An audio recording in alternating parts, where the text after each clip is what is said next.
நீண்ட நாள் எதிர்பார்ப்புகளுக்கு பிறகு நம்ம தலைவரோட கூலி படத்தோட ஃபர்ஸ்ட் சிங்கிளான சிக்கடு வைப் சாங் அப்படிங்கிறது இப்போ வந்து வெளியாயிருக்குது. ஸோ அதுக்கு சோஷியல் மீடியாவில் எந்த மாணிக்கு ரிவ்யூஸ் கிடைக்குது, நம்மளோட ரிவ்யூ என்ன அப்படிங்கிறத வந்து கொடுக்க போகிறோம். ஸோ 15 செகண்ட் பார்க்கும்போது எனக்கு டிசப்பாயிண்டட் ஆயிருச்சுங்க.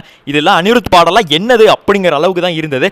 அதுக்கப்புறம் அந்த 15 செகண்டுக்கு அப்புறமா பாட்டில் வைபில் தான் பாட்டு இருக்குது. அந்த அளவுக்கு தரமாக போட்டு செதுக்கியிருக்காப்புல அனிருத்.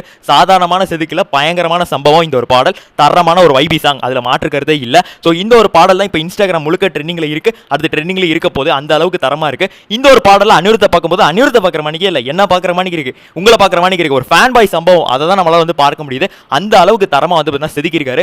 ஊடலே வந்து டிஆர் அவர்களும் வந்து வர ஒரு மியூசிக், அந்த ஒரு வைப், அதுதான் வந்து பாடலை ஃபுல்லா வந்து ரன் பண்ணிட்டு இருக்கு. இந்த ஒரு பாடல் மட்டுமே போதுமே. இந்த ஒரு பாடலை வச்சே நம்ம கன்ஃபார்ம் சொல்லிடலாம் 1000 கோடி இந்த ஒரு படத்துக்கு கன்ஃபார்ம் அப்படின்னு சொல்லி. நிறைய பேர் வார் வருது, இந்த ஒரு படம் ஜெயிக்குமா, அந்த ஒரு படம் ஜெயிக்குமா, அந்த மாதிரிலாம் கேட்டுட்டு இருக்கீங்க. கலெக்ஷன் வைஸ் நீங்க எதுவுமே பார்க்காதீங்க, ஸ்டோரி வைஸ் பாருங்க. ஒரு தரமான சம்பவம் நமக்கு இருக்குது கூலியில. அப்படிதான், அவ்வளவுதான். அது மட்டும் தான் நம்மளோட எய்மா இருக்கணும். ஒரு பாடலை கண்டிப்பா எல்லாருமே கேட்டிருப்பீங்க. ஸோ உங்களுக்கு எப்படி தோணுது அப்படிங்கிறத கமெண்ட்ஸ்ல போட்டுருங்க. அனிருத் கையில் எடுத்தாலே ஃபெயில் ஆகாது, அதான உண்மை.